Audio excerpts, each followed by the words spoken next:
ప్రభు నామానికే మహిమ కలుగును గాక. కూడి వచ్చిన మీ అందరికీ కర్మల ఆత్మీయ సహవాస సంఘ విశ్వాసులందరికీ మన ప్రభువును ఆయన ప్రియ కుమారుడునైన యేసుక్రీస్తు వారి శ్రేష్టమైన నామంలో శుభములు మరియు అందరికీ వందనాలు. 53వ కీర్తన మనం ధ్యానం చేసుకుందాం. కీర్తన 53. ఈ కీర్తన యొక్క ముఖ్యాంశం ఏంటంటే ఇశ్రాయేలీల శత్రువులు ఓడిపోయారు. ఇశ్రాయేలీల శత్రువులు ఓడిపోయారు. 14వ కీర్తన 53వ కీర్తన ఈ రెండు కీర్తనల్లో ఒకే రకమైన మాటలు ఉన్నాయి. అయితే కొన్ని ప్రత్యేకమైన వ్యత్యాసాలు కూడా ఉన్నాయి. 53వ కీర్తన ఉపదేశించే కీర్తన. ఇటువంటి కీర్తనలు హెబ్రీ కీర్తనల పుస్తకంలో 13 ఉన్నాయి. వాటిలో ఇది 6వది. 13 అనే సంఖ్య తిరుగుబాటును సూచిస్తాం. 6 అనే సంఖ్య మనిషిని సూచిస్తాం. ఈ కీర్తన మనిషి యొక్క తిరుగుబాటు, భక్తిహీనతను గూర్చి మనకు బోధిస్తుంది అని మనం గ్రహించవచ్చు. 14, 53 కీర్తనల్లో విషయాలన్నీ ఒకేలా ఉన్నా వాటి సారాంశం వేరుగా ఉంది. 14వ కీర్తన ఒక పాట, 53వ కీర్తన ఒక ప్రసంగం. 14వ కీర్తన దేవుని తీర్పును తెలియజేస్తుంది. 53వ కీర్తన దేవుని ఉగ్రతను బయలుపరుస్తుంది. 14వ కీర్తన మానవ పాపాన్ని చూపిస్తుంది. 53వ కీర్తన పాపి అయిన మనుష్యుని చూపిస్తాం. 14వ కీర్తన దేవుని న్యాయ విధిని తెలియజేస్తుంది. మనిషి న్యాయస్థానానికి తేబడి దోషి అని రుజువు చేయబడ్డాడనే విషయాన్ని తెలియజేస్తుంది. 53వ కీర్తనలో మనిషి తిరుగుబాటుకు తీర్పు తీర్చబడింది అనమాట. 14వ కీర్తన గూర్చి మన కొరకు రోమాపత్రికలో వివరణ ఇవ్వబడింది. 53వ కీర్తన ప్రకటన గ్రంథానికి సంబంధించింది. 14వ కీర్తనలో దేవుడు యెహోవాగా 3 సార్లు చెప్పబడ్డాడు. 53వ కీర్తనలో ఆయన ఎలోహీముగా అంటే అంతటా ఉన్నవాడుగా 7 సార్లు చెప్పబడ్డాడు. 14వ కీర్తనలో మనిషి దేవుని తన హృదయంలో నుండి తోసివేసి ఆయన తనను ప్రత్యక్షపరుచుకున్నప్పటికీ ఆయన గుర్తించలేదు. 14వ కీర్తనలో మనిషి దేవుణ్ణి తన హృదయం నుంచి తోసేశాడు. ఆయన తనను తాను ప్రత్యక్షపరుచుకున్నప్పటికీ ఆయన గుర్తించలేని స్థితిలో ఉన్నాడు. 53వ కీర్తనలో మనిషి దేవుని త్రోసివేసి అంత్య దినాల్లో మృగమునకు అధికారం ఇస్తాడు. ఎందుకంటే దేవుని గూర్చిన వ్యక్తిగత అనుభవం లేదు. దేవుడు ఎక్కడో దూరంగా ఉన్నాడు, మనకు దగ్గరగా లేడు అని భావిస్తూ ఉన్నాడు మనిషి. కాబట్టి ఈ 2 కీర్తనల మధ్య ఉన్న వ్యత్యాసాలు చూసాం. ఒక కీర్తన మరో దానితో పోలి ఉన్నందున 2 ఒకటే అని అనుకోవడానికి వీల్లేదు. 53వ కీర్తన దేవుని మందిర గాయక బృందానికి పంపబడింది. ఇది ప్రాముఖ్యంగా సందేశాన్ని ఇస్తుంది. ఈ సందేశం సంగీతంతో కలిసి రాయబడింది. జాన్ వెస్లీ అనే గొప్ప దైవజనుడు ఇంగ్లాండ్ దేశాన్ని 100 సంవత్సరాల పాటు క్రైస్తవ్యం గుర్తుండిపోయేటట్లుగా పరిచయం చేసినటువంటి మహా గొప్ప వ్యక్తి. ఆయన ప్రసంగాలు చదివేవారు కొద్దిమందే ఉంటారు. వాళ్ళ తమ్ముడు చార్లెస్ వెస్లీ ఆయన రాసిన పాటలు పాడేవాళ్ళు చాలామంది ఉంటారు. ఈ 53వ కీర్తనకు ఈ కీర్తన దేవుని శిక్షను సూచిస్తూ ఉంది. 53వ కీర్తన మొదటి 4 వచనాలు మనం చూస్తే దుష్టత్వము నిండిన లోకం కనబడుతుంది. దుష్టత్వంతో నిండిన లోకం. 14వ కీర్తన సాధారణంగా మనిషి చేసే పాపాన్ని గురించి తెలియజేస్తుంది. 53వ కీర్తన మనిషి యొక్క ప్రత్యేకమైన పాపాన్ని గూర్చి తెలియజేస్తుంది. ఈ విశ్వంలోంచి దేవుణ్ణి బయటికి పంపించేసి దుష్టత్వానికి పట్టం కట్టాలనే ఆలోచన పాపి అయిన మానవుల్లో ఉంది.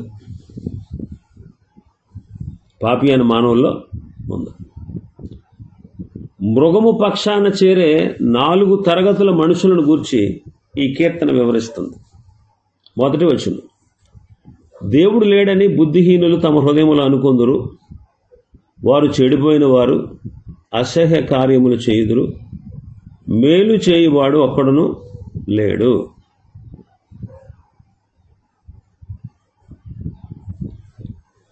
ఈ వాక్యానికి పురాతన యూదుల వ్యాఖ్యాన గ్రంథమైన తార్గం అనే గ్రంథంలో ఏమనుందంటే, భూమి మీద దేవుని ప్రభుత్వం లేదు అని ఉంది. అంటే అంత్య దినాల్లో మృగం భూమిని తన అధికారంలోకి తీసుకున్నప్పుడు ఇదే జరుగుతుంది. ప్రకటన గ్రంథం ఈ విషయాన్ని స్పష్టంగా తెలియజేస్తుంది. సంఘం ఎత్తబడిన తర్వాత, అడ్డగించే పరిశుద్ధాత్ముడు వెళ్ళిపోయిన తర్వాత మనుష్యులు విచ్చలవిడిగా బ్రతుకుతారు. వారిని అడ్డగించే వాళ్ళు ఎవ్వరూ ఉండరు. దేవుడు మనుషులను మలినమైన దురాశలకు, శరీరేచ్ఛలకు విడిచిపెడతాడు. భూమి మీద దేవుని ప్రభుత్వం లేదు అని మనుషులు చెప్తారు.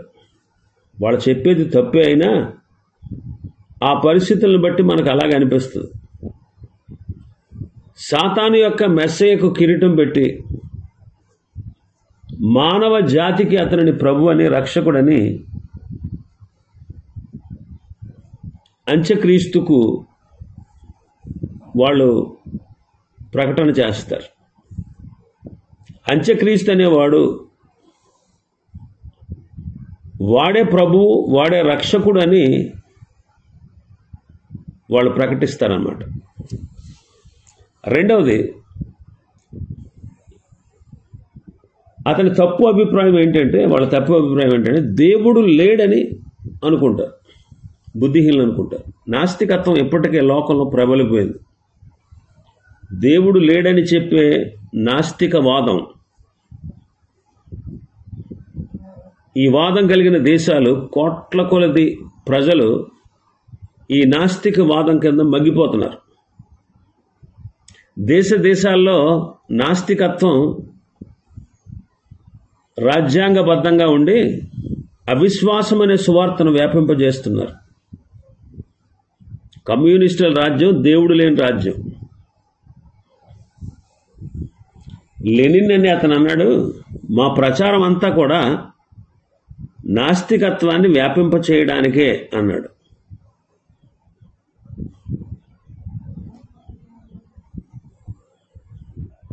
లోనా మార్కీ అనేవాడు అన్నాడు, మార్కిస్టు, మనం ద్వేషించడం నేర్చుకోవాలి, దానివల్లే మనం ప్రపంచాన్ని జయించగలం అన్నాడు.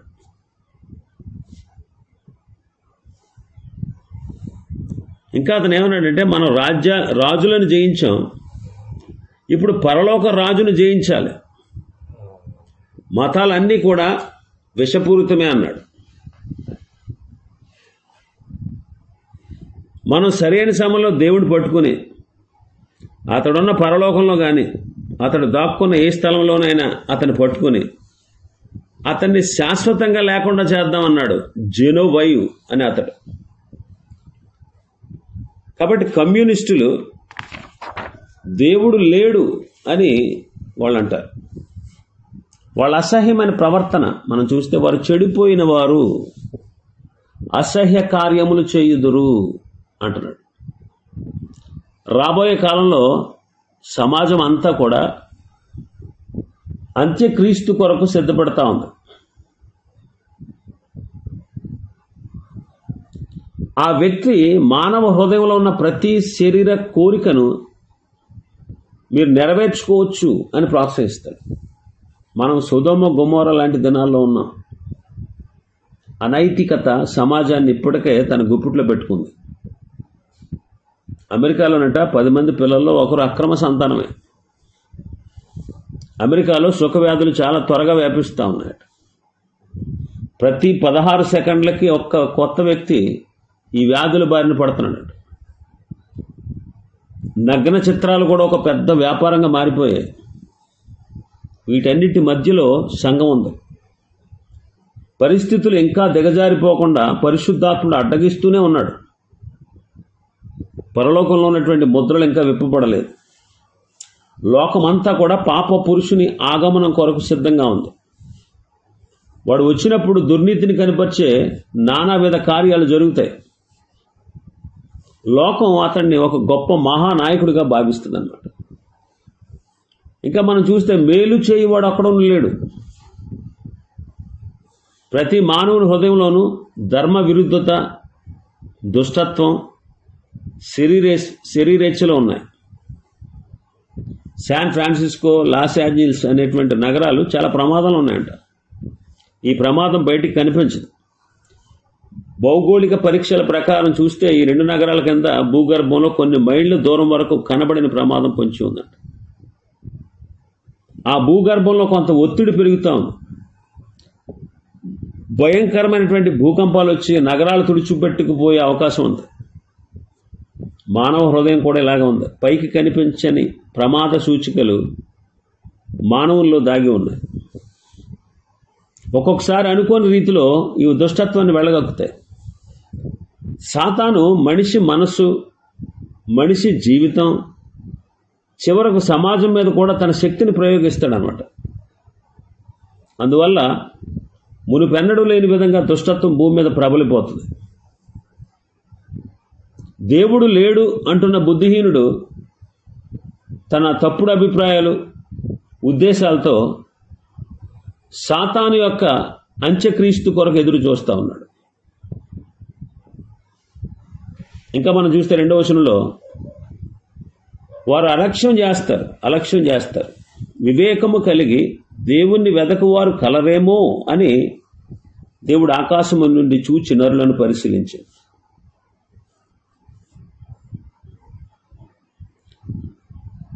ఈ 53వ కీర్తనలో సంఘము ఎత్తబడిన తర్వాత జరగబోయే వాటిని గూర్చి ఈ సంగతులు చెప్పబడ్డాయి.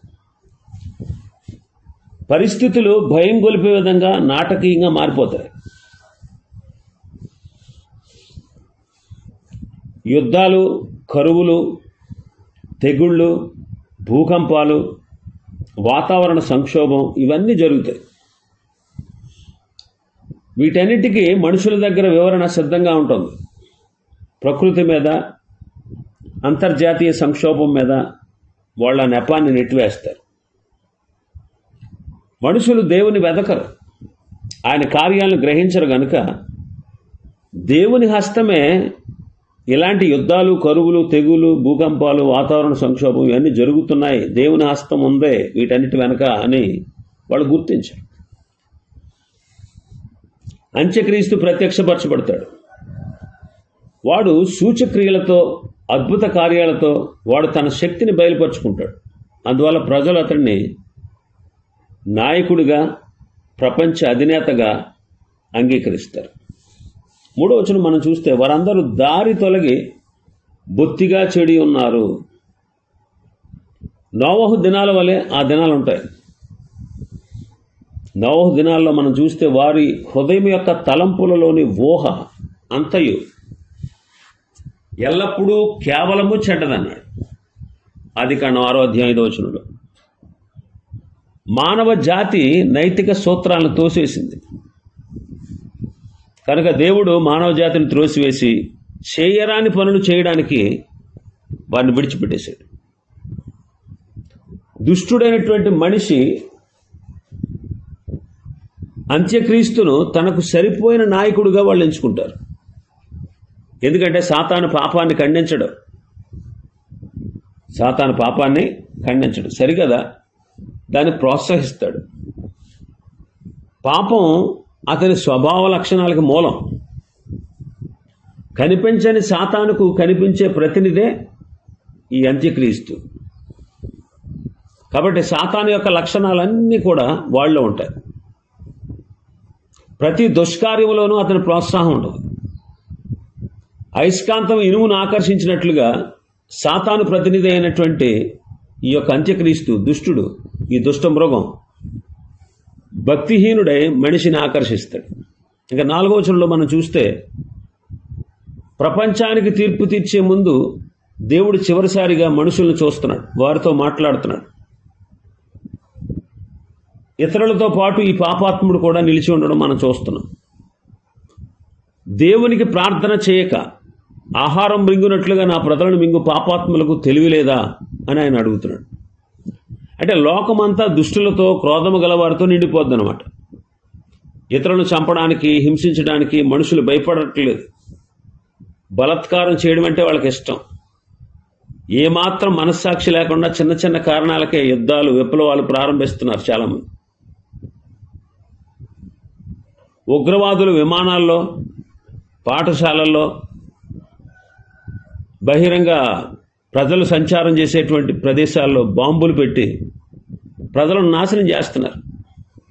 రాబోయే దినాల్లో ఈ హింసాయుత ప్రవర్తన మరింతగా పెరిగిపోద్ది అనమాట. మృగానికి ఇలా హింసించి చంపేవాళ్ళంటే చాలా ఇష్టం. హింసించి చంపేవాళ్ళు, యుద్ధం చేసేవాళ్ళు వాడికి కావాలి. ఇటువంటి వాళ్ళను అంత్యక్రీస్తు యూదుల మీదకు, ఇతరుల మీదకు పంపి వాళ్ళను చంపిస్తాడు.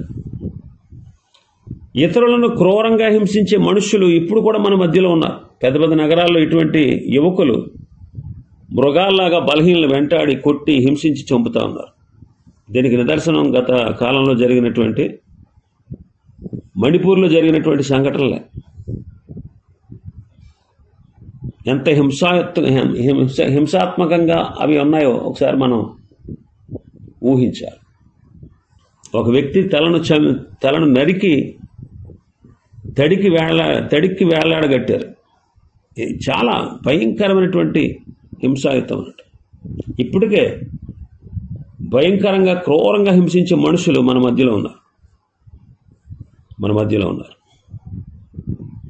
మహాశ్రమల కాలంలో క్రీస్తు విరోధికి ఇటువంటి వారు అవసరం. అందుకే పౌలు గారు ఏమన్నాడంటే, దుర్జనులను, వంచకులను, ఇతరులను మోసపరుస్తూ తాము మోసపోతూ అంతకంతకు చెడిపోతారని పౌలు గారు అన్నారు. 5వ వచనంలో మనం చూస్తే, ప్రపంచం యుద్ధం చేస్తుంది అనమాట. ప్రపంచం, ఈ వాక్యం రాబోయే తీర్పును సూచిస్తా ఉంది. సాతాను ప్రతినిధి అయిన మృగము తన అధికారాన్ని విచ్చలవిడిగా ఉపయోగిస్తాడు. ప్రపంచమంతా కూడా శవాలుండే స్థలంలాగా భయంకరంగా మారిపోద్ది అనమాట. తూర్పు రాజ్యాలన్నీ కూడా ఏకమై యెరూషలేము మీదకి యుద్ధానికి సిద్ధమవుతాయి. అకస్మాత్తుగా మనుష్య కుమారుని సూచన ఆకాశంలో కనబడద్దు. ఆయన రాకడను అడ్డగించడానికి ప్రపంచ రాజ్యాలన్నీ కూడా ఏకమవుతాయి. ఇక్కడ 3 విషయాలు కీర్తనకారుడు రాస్తున్నాడు. ఒకటి, శత్రువులను భయం ఆవరించి ఉంది. 5వ వచనం మనం చదివితే, భయకారణము లేని చోట వారు భయాక్రాంతులైరి అంటున్నాడు. అబద్ధ ప్రవక్త అంత్యక్రీస్తు తమ వాక్చాతుర్యంతో ప్రజలను ఎంత ఆకట్టుకున్నా, మీకేమీ పర్వాలేదు అని సాతాను ఎన్ని హామీలు ఇచ్చినా మనుషులు భయముతోనే కూలిపోతారు.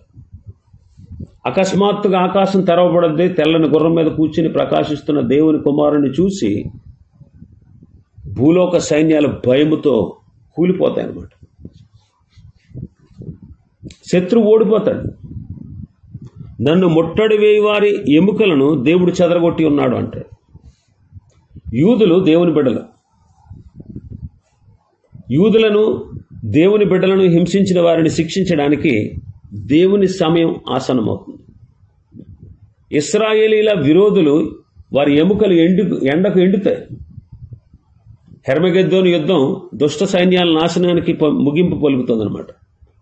ప్రపంచ దేశాలన్నీ కూడా ఏకమై యుద్ధం చేస్తాయి. మరో నిమిషంలో అందరూ కూడా చచ్చి కూలిపోతారు. ప్రభువు నోట నుండి వచ్చే ఒక్క మాటతో ఈ అంత్యక్రీస్తు యొక్క సైన్యాలన్నీ చచ్చి పడతాయన్నమాట.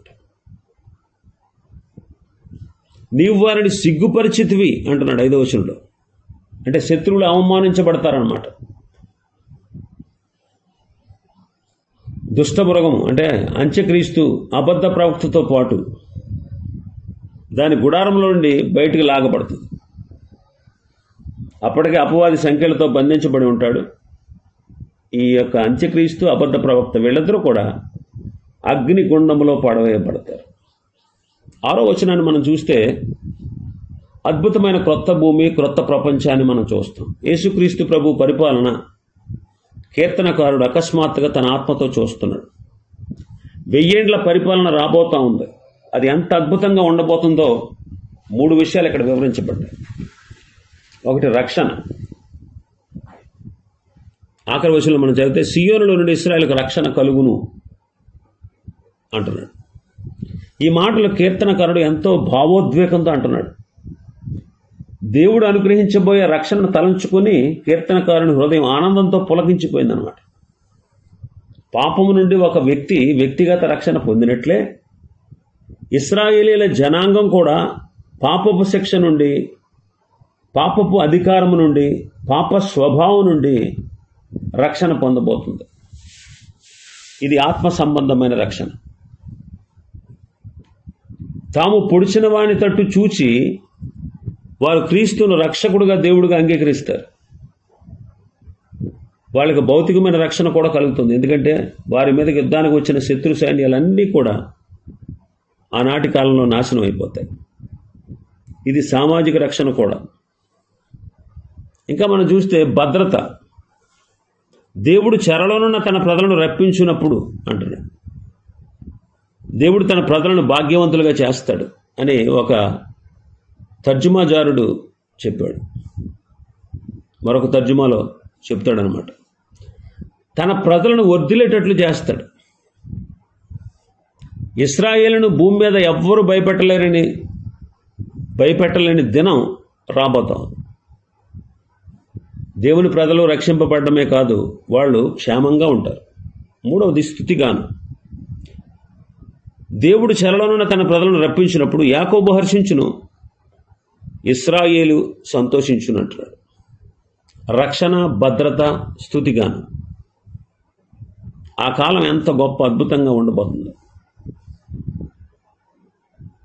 ఈ దినాన దేవుడు మనకు మరింత ఉన్నతమైన ఆత్మీయ అనుభవాలు ఇస్తున్నాడు. మనం దుష్టమైన ప్రపంచంలో ఉన్నాం. యుద్ధాలు చేసే పద్ధతులు, ప్రణాళికలు, కారణాలు మృగం యొక్క దినాల్లో కంటే కొంచెం తక్కువ స్థాయిలో జరుగుతూ ఉన్నాయి. ఇటువంటి లోకానికి యేసుక్రీస్తు ప్రభు వచ్చి, నేను మీకు రక్షణను, భద్రతను, మీరు స్తుతించేటట్లుగా చేస్తాను అంటున్నాడు. కాబట్టి ఆయన బిడ్డలుగా మన జీవితాల్లో మనకు కలిగిన రక్షణ, మనల్ని ప్రభు ఉంచినటువంటి భద్రతాయుతమైనటువంటి స్థితి, మన నోట ఆయన ఉంచినటువంటి స్తుతిగాను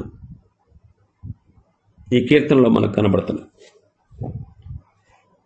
ఈ కీర్తనకారుడు ఈ కీర్తన రాసి ముగించి ప్రధాన గాయకునికి పంపించి ఆరాధన పుస్తకంలో రాయమని చెప్పండి అంటున్నాడు. ఇవి ఈ కీర్తనలో ఉన్నటువంటి ముఖ్యమైన విషయాలు. ప్రభు చిత్తమైతే మరొక కీర్తన రేపటి దినాన్ని ప్రారంభించుకుందాం. దేవుడి వర్తమాన వాక్యాన్ని మన వినికిడిలో ఆశీర్వదించునుగాక. ఆమేన్.